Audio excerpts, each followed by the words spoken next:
Round 4 of Lone Star Drift is coming up in Houston, August 20th and 21st, so you can pause it if you want to see any of these details, but I thought it would be fun to show some of the competitors getting ready before the event. So in this video, we're going to look at Kenneth's car. It's 2JZ, it makes like 600 horsepower. I wanted you guys to see it and kind of see how they prep, how they get ready right before the event, what kind of stuff they do. This is getting the engine ready. He's having his tuner look over the car and all the difficulties and stuff of that, and just like the realistic part of it. So here we go, let's get started. I am here at the shop right now, and we have Kenneth's car on the dyno getting ready for round 4 of Lone Star Drift, which is this weekend coming up.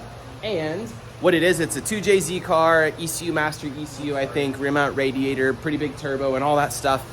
And he's here to get the car checked up, to get it tuned because he just made a bunch of changes, get the wastegate and everything working, which is what they're working on right now. Basically just get the car ready to be in fighting trim for this weekend coming up, because they are battling for the chance to go to the Hoonigan SEMA Burnyard demo and be drivers and superstars there, which is super exciting and so cool. Thank you so much to Hoonigan and SEMA for letting us do that. The last few years we've been sending 2 drivers there, except for the whole virus thing. Been sending 2 drivers there, and they've been putting on an amazing show, and that's awesome. So let's take a look at this car. So what's going on right now is my buddy True, who is not tuning the car. It's Ethan tuning the car, but True is an excellent troubleshooter over on the dyno.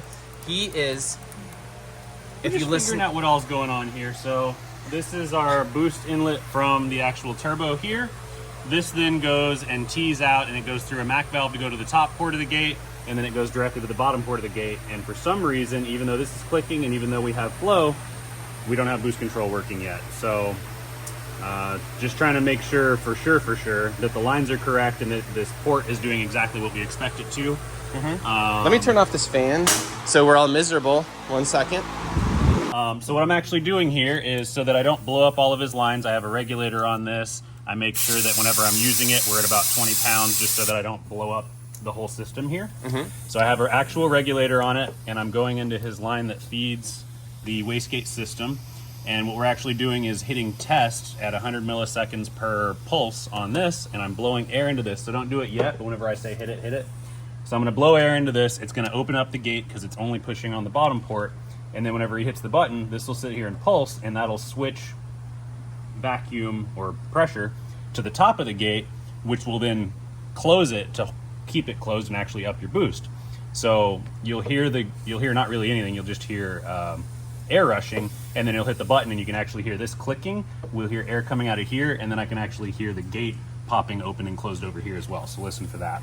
So all we hear is leaking because it's coming out the gate. Now go ahead and hit the button. So that's this solenoid and the gate both pulsing at the same time. So if you go down there, you can actually hear the gate itself clicking. So that says that this is all working properly to me. So maybe he just needs more duty cycle. Maybe that's all it is. Cool. So the whole problem they're having right now is they tossed it on the dyno, and it was at like 17 PSI or something like that on gate pressure for just the gate spring. And they're trying to figure out how to get past that so they can run 25 or whatever they want to run, kind of thing. I guess the car's probably on E85 so that they're not fuel limited, so they can kind of just YOLO it with the boost. And that's where we are right now. He doesn't want to, because because MSR Houston is a pretty fast track, he doesn't want to be limited at like 400 horsepower. He wants to be able to crank it up to like 550 or something, probably, because some of the other guys have a lot of power. My car, of course, makes right at 400 wheels, so that's kind of disappointing for me because I know this car is going to be a lot faster. And I'm currently series points leader in the Lone Star Drift series for the unlimited class stuff, not the Texas Street Legal. So I have to compete against these guys with boost controllers that can just decide to run 600 wheel against me if they want to. And that's literally 50% more power than my car makes, and is ridiculous. So he recently also, if we look around this car, has a fancy ECU Master gauge. The reason you see that so much is like the cluster and the ECU and everything is because Zach from ECU Master USA drives with us at Drift Week and also the Lone Star Drift events. So our competitors, choose that ECU because they know they'll have support, and then the local tuners and stuff are pretty knowledgeable about it. So you'll see those a lot, especially because they're very inexpensive and like a pretty good bargain. So the guys really run them a lot. We have a caged car, obviously, because it's for the unlimited class. We have, that's actually a really cool switch panel. Is that the ECU master switch panel? Yes. Cool. It's also got the PMU and all that too. So why don't you show me around the car real fast? What's the turbo? G35 900. Okay. Oh wow. Yeah, it's got 272 cams, dual valve springs, titanium valves. It's pretty much it. The bottom end stock. And then it's. Let me look at the underside for 1 second. Okay. Has a cool pulley on it. Lots of really nice fabrication if you look. I go slowly just so you guys can kind of pause and see everything you want to. If you want to copy anything or see how they build, you can pause the video and just, see everything. See how he built stuff, see how he routes things, where the intercooler piping goes, how he chose to make things work. I'm often interested, say for instance, he goes like that for the routing. If he was to kind of chop this up a bit more, he could have gone straight in right there and got rid of a bunch of stuff and just dove straight into the intercooler. Straighter shot. Yep, straighter shot. But you have to cut more. So it's always a sliding scale. Do you want to cut all this out, or do you just want to make a curve? And if you've got a lot of power and a lot of JZ and a lot of turbo, probably doesn't matter whatsoever. But when you're building, a lot of the time you think about that stuff a lot, because you'll sit there and you'll think for an hour, oh, should I cut that? Should I not? And then you go build everything. And accessibility to pull things off and fix it too. Yeah. And this is real tight on this side. Yes. How often do you have to pull all that off? Not very. Never? No. All right, cool. I check the bolts every once in a while. But it's still fairly easy to get to. And so what he just did, which is kind of special and cool, is in the back, if we look over here first, you can see the fuel system was already back here, and he has all kinds of stuff going around. And again, if you want to see how he routes everything, just go ahead and pause. And then he just went to rear mount setup. And why'd you go to a rear mount setup? Car was getting too hot with the front mount. It was I could only do about 2.5 laps. So hopefully I could do at least 5. And what did it look like the other competitors were doing? Did it look like everyone was overheating? Did it look like certain people don't overheat at all? Some people were overheating. Jake Wise actually his car was getting hot too.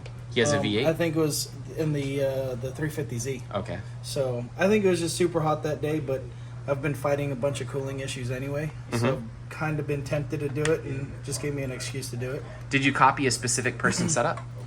Not really. I just looked at a couple of what the pros did for their rear bash bars and whatnot. But other than that, it just gave me an idea and something to work off of. Cool. And this looks like water sprays for the radiator? Yeah. And how much of a coolant capacity is that for that? Is that little container right there? Here. Okay, so it's not big at all. Half a gallon or something. Can you see the temps actually drop when you hit it, or you haven't really driven it yet? It's the first time I've driven it since you installed it. I finished it last night. I was looking at this too a minute ago, and he has an electric water pump. I have just the stock pump for my rear mount setup on my LS. Why'd you choose to go to an electric pump? Apparently the JZ pump cannot keep up with a rear mount and doesn't have enough flow. So I've got the Davis 150 pump, and apparently that's worked out pretty well for quite a few guys. Okay. And did you just route all the return and over lines underneath the car? Yes, and underneath the car I've got hard lines. It converts to hard lines until it gets to pretty close to the rack, and then it goes back to soft silicone lines. Okay. And how much effort was all this, and how much do you think it cost to swap over to a rear mount and do it nicely like you did? Way too much. How much do you think? It cost me about $3 grand? A little over $3,000. $3,000 to do it, and endless weekend, a couple of weekends, 4 weekends about, and endless nights after work. Have you looked at my Circle Track car, by the way? It stays so cool and just has a little $15 plastic fan on it. Does it really? Yeah, but it's mechanical, and mechanical is cheating. Oh, that's what. But the JZ stuff, you can't really fit a mechanical fan. Yeah, better. They are, but in our JZXs in Japan, we don't run a lot of power or anything, but we just run a stock radiator and just a stock fan, and they don't overheat. Yeah. But we also rip out the AC condenser, and then we don't drive during the summer. If we were in the summer, I'm sure they would overheat. Yeah. But we just avoid that because the cars stay alive in autumn and whatever, and we don't really want to drive in the heat because we drive for 2 weeks straight, so that would be murder in the heat. Oh, definitely. All right, keep showing me around. What are the most proud things you love on this car, and what's the best, what's the worst thing?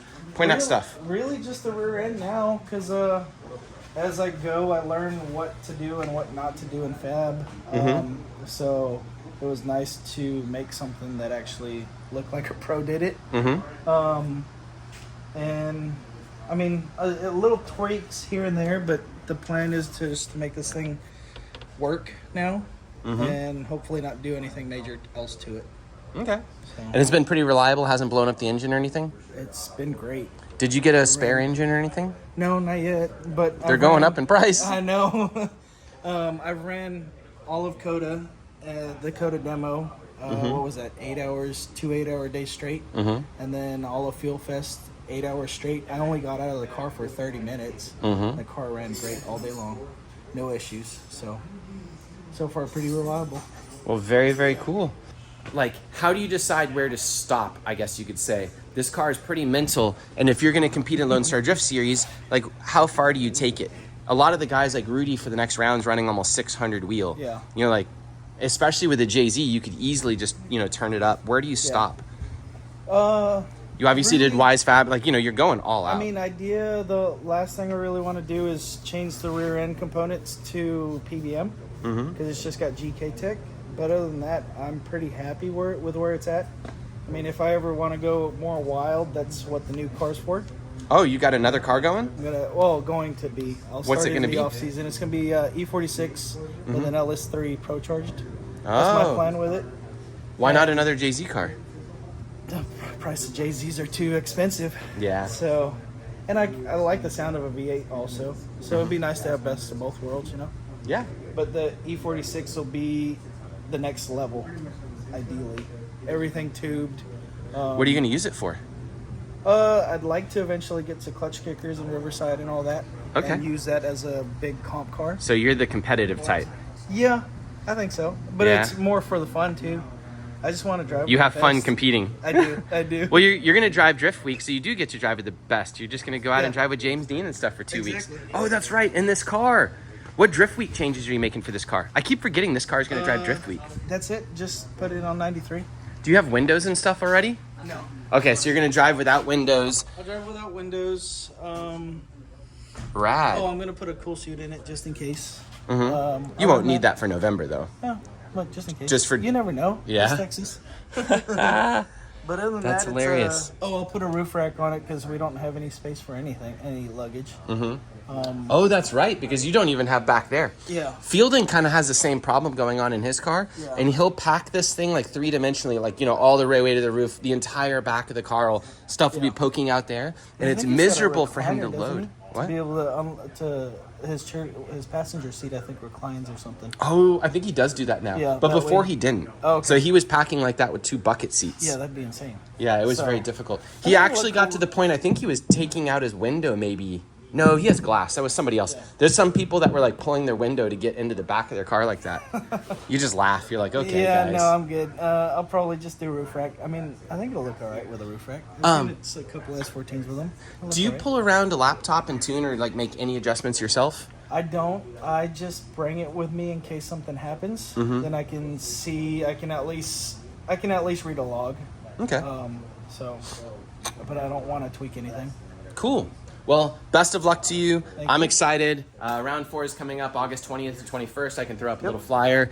So, Some ride-alongs. oh yeah, he's doing ride-alongs too. So make sure we have probably about 6 guys that are going to be doing paid ride-alongs, and they're going to have a booth just so that all the spectators can jump in cars and have a good time. Make sure and the money just goes to them because you're burning off tires and stuff. It doesn't even pay for how much it costs to run these cars, but it helps out, and it's a nice thank you to those guys. But so look at this car real quickly about the complications of working on it. Like this side is chopped out and he can get to the suspension.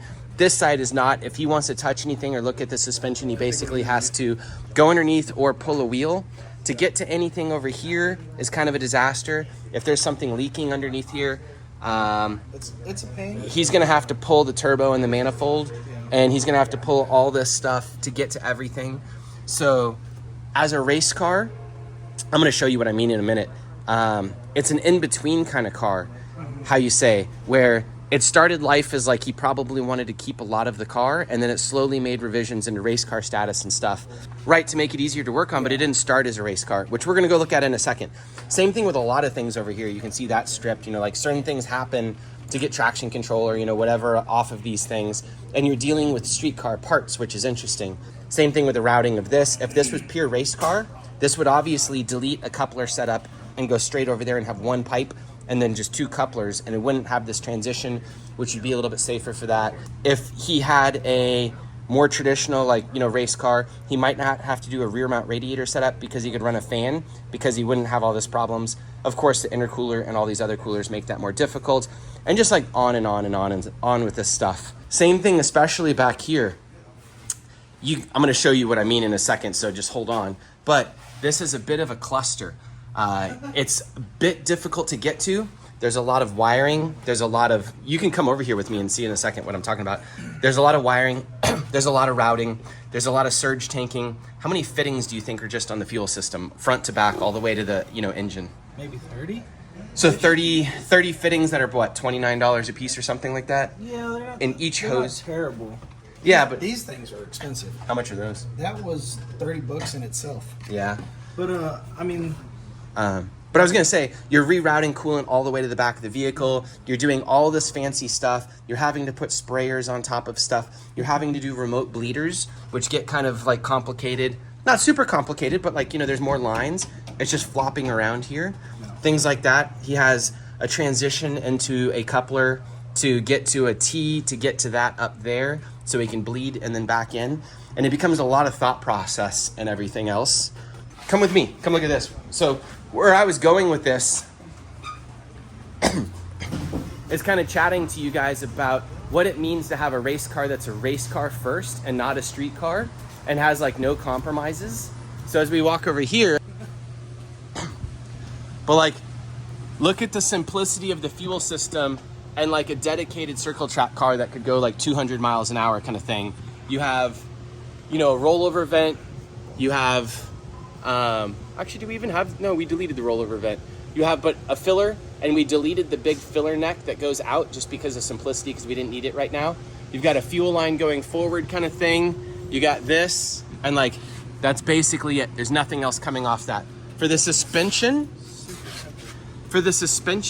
you basically have a bar, and it goes all the way to the front. And what's cool about that is, one, it's super simple and like literally doesn't have bushings or anything, but that bar creates an extremely long arm, which is super cool for suspension geometry. And then there's a panhard bar to like locate it. We have an extremely strong Ford 9-inch where most of the drifters have to go pretty complicated to get a strong enough rear end, and, you know, spend a lot of money. As you move around, just like everything's pretty dead simple in comparison. Let's go up to the engine bay. Like, to lower and raise the car, you hit this through that hole with a impact thing. We raised the NASCAR the other day to like raise it up and down. All four corners to move it like 2 inches up and down takes less than like 2 minutes. So it's super simple. 20 minutes to just do one adjustment. Yeah. You've got fuel line routing and stuff, which is super simple. And then the whole cooling system on this thing is a shroud, a plastic fan, which is kind of hard to see, but it's like a plastic $15 fan kind of thing, and not a lot of stuff going on. Very few wires, basically just spark plug wires, and these wires are just for, that's not even a wire. It's full of mercury, I think, for temp sensor stuff. So the car doesn't actually need that to run. It doesn't run off any like sensors that can kill it. So anyways, just like the simplicity of all this stuff. You can start the car from the engine bay while you're working on it right there, which is hilarious. I guess but you also have the room of having a tube chassis too. Right, and that's what I mean, is like the tube yeah. chassis is another race car part, where it doesn't have all the extraneous parts, but we are putting a body on it, so our body's here, and we've started out, and the body will complicate things a little bit, but it'll all pop off really fast, you know, like 10 seconds, and you take a fender off. I just wanted to kind of show the routing of things and like how much more simplistic a real race car is, and we kind of complicate our lives. It's pretty nuts. Yeah, we do. All right, let's go back to your car. 15 pounds right there. 15 and a half pounds. 15? Yeah. So right now at wastegate line pressure or whatever, he's at 388 and 376 torque, which is pretty good. But like, if you want to compete and win in the unlimited class of Lone Star Drift Series, I guess that's enough. But that's not what he wants. That's not why you build you know, a $2,700 turbo on top of whatchamacallit, a 2JZ with all those fancy parts. You know, he wants to win, and he's not. That's one of the things about racing, by the way. When you go to like the circle track classes and stuff, a lot of the time there's a lot of limiting factors on the cars themselves, like spec Miata racing, everything else, where you can kind of spend tons of money, but they try and limit the cars. And drifting, most of the time, other than like our Texas Street Legal class, we don't limit the cars at all. So the cars can get just like batshit crazy. Let's see if it picks up any power.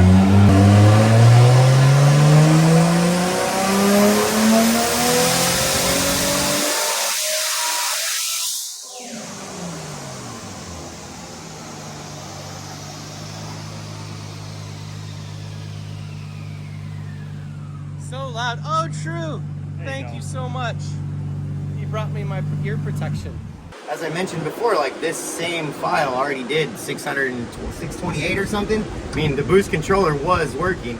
It's now at 50% duty cycle, and we got absolutely no boost increase there. That was 211 was gate. It is not adding up currently. Just go to Lake 7. So yeah, this car he just said used to make 600 wheel, which is bonkers.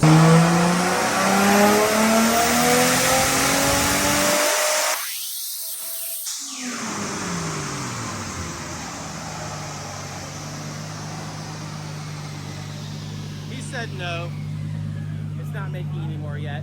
So I'm gonna cut this off and then we'll come back. Zach and I made a video yesterday about getting your car ready for the dyno, and the car's already been on the dyno for 2 or 3 hours, and it was already tuned, already dialed race car, and just this wastegate line routing, how they're running this new actuator is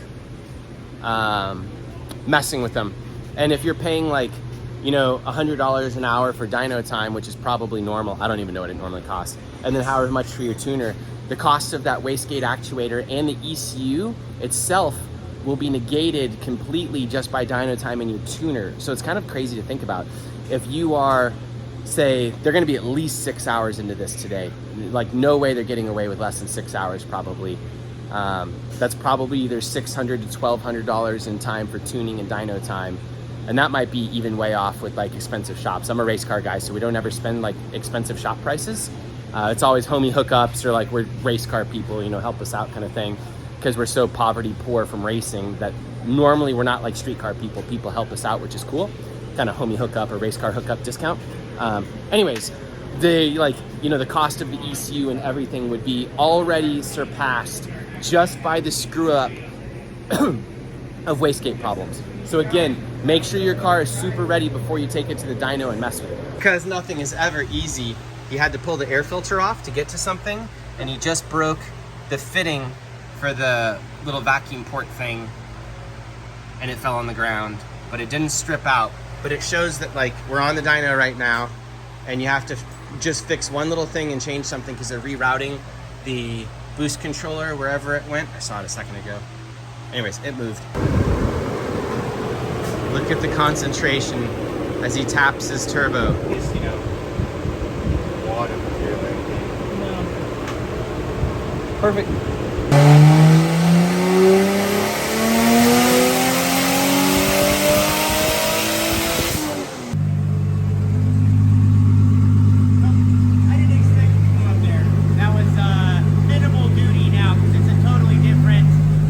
Different boost control strategy now. On this take, we've unplugged the wastegate line and we're just going to see if it goes straight to boost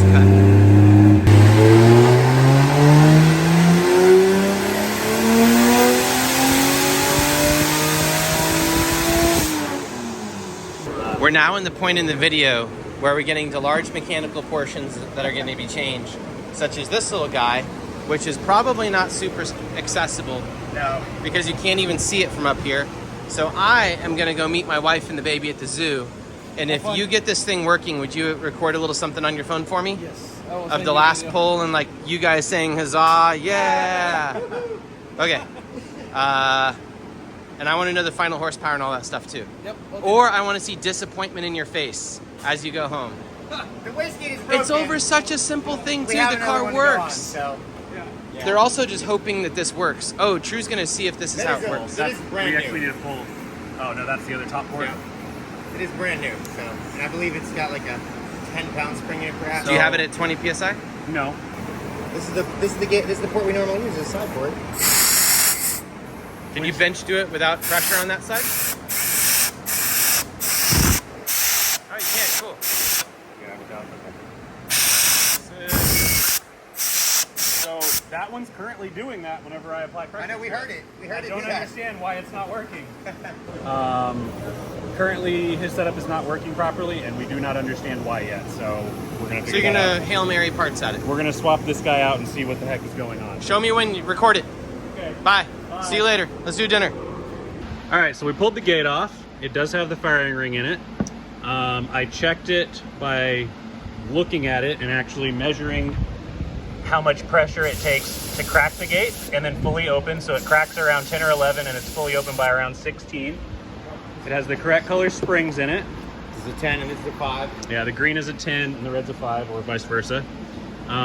There is a very small spot right here which is pinched, but it's not through, and it is working properly and it is sealed, so it is a slight issue, but it's not the issue.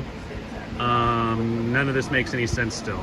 All right, so we looked at everything on the gate. There is nothing wrong with the gate as far as, period. There's nothing wrong with the gate. So I'm thinking maybe the intercooler is damaged and maybe we have a big boost leak, or maybe there's something else funky. So we were trying to run air into the system through here on a JZ. Don't try and use this one right here, because these are actually just connected. It's just a manifold. They don't go to inside the motor. So anyway, that doesn't work. We were using this one to try and pressurize the system to check for a boost leak, and it would never pressurize at all. So we came to this side of the throttle body over here onto the turbo side and used directly into the port on the turbo, and we're checking, and Ethan put his hand behind it, and there's a huge rip on the back of this fitting, this coupler. So we're gonna pull that apart now. So what did we learn here? First thing we learned is don't just ask if something was done, go ahead and do it if you're not sure about it. So here is the coupler that was directly off the turbo. He had boost leak tested, but the problem was probably that this Schrader valve doesn't allow enough airflow through. So there was never actually any positive pressure really in the system. It was probably just all leaking through the motor. So when we connected right here and we came with straight 100 PSI shot pressure, which you have to be very, very careful with, if we pressurize this actual system to more than about 15 PSI or so, this whole piece can explode off and it can, gas your hand open, or you could lose an eye or whatever. Anyway, we knew the whole system was very leaky, so we carefully applied pressure to this side of it without going through this very slow valve. And we very quickly identified that there was a boost leak on the system, which is why the turbo can't actually make any more than exactly gate pressure, even if we disconnected the boost reference on the wastegate, which we pulled off because we thought might be an issue. Only thing I can figure was that it was the firing ring being an issue, but it was actually just a big old boost leak. But I'd asked about a boost leak test and he said it was good, so we didn't start there. It was amazingly consistent considering the it massive was, leak in the silicone. It was coupler ridiculously consistent, and you couldn't really hear any of that. But the clue to me that it was either the firing ring or a big boost leak. Oh, cool! Did this computer turn off? Hello. Anyway, there was no peak on the dyno plot. It just very smoothly came in. It never peaked and then stayed kind of flat like you normally see on a turbo car. I'll try and get that up so we can see it in a minute here, but anyway, Aaron can put a picture over this. So here's what I was getting at. Here are our current poles, and this does not look like a turbo car because there is no knee that you hit full boost and then it kind of flattens torque. So you can see on this higher horsepower run from a previous tuning session, it's building boost, building boost, building boost. You hit your peak boost and then the torque just goes flat. So that's what you expect to see. You don't expect to see, this is kind of like an NA looking run. And that's because we had half of our boost leaking out of the motor. It took the long way around, but we got it sorted out. If we had started with a boost leak check, we would have solved the problem immediately. But Kenneth had done one, it just didn't reveal the issue to him whenever he was doing it by himself. So always have somebody help you do a boost leak check. Always make sure that you're actually pressurizing the line enough. Otherwise you won't be able to find it. But we had to replace that 2-inch to 3-inch elbow with now just a 2-inch elbow. There's a piece of pipe in there extra because Summit didn't have what we needed. But we have it all adapted, it's back together. He's gonna replace and actually weld on a piece later that's just the elbow, so there's only one coupler here later, but for the dyno time, this thing's ready to go. Everything else is back like it started, using both top and bottom ports on the wastegate through this controller here. All of his lines are nice again. This thing should be ready to rip, and it should work just as well as it did before he ended up with that rip on his coupler.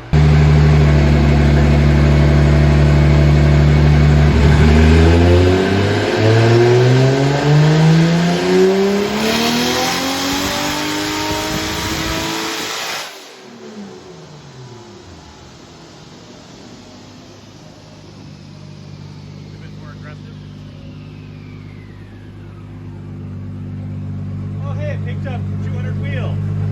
Something like that. Is that right?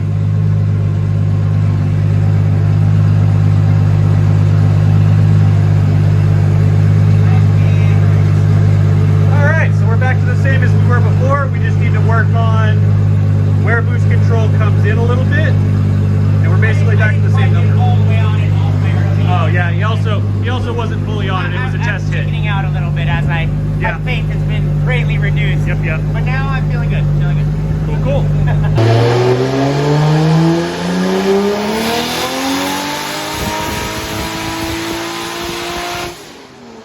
All right. There's that knee we were talking about, where you hit full boost and then it's maybe tapering off a little bit, or maybe that's just head flow. But that's what you expect to see. You expect to see a big hit and then either tapering off or going flat on the torque curve.